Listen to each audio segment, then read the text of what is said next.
champions, the Spurs! And congratulations to the finals MVP, Victor Wembanyama! Yeah! So, let's celebrate, mga kachimban! Let's kinanunin! Oh, itong bitter para sa mga bitter na mga fans sa Spurs. Ito para sa inyo kasi pait ito.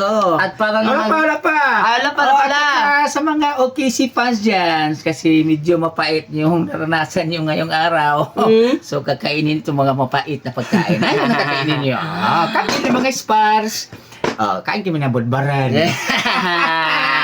Once again, congratulations, the Spurs! Yes! Back! Kain. Kinanunin! Kainin. Kainin. Ano?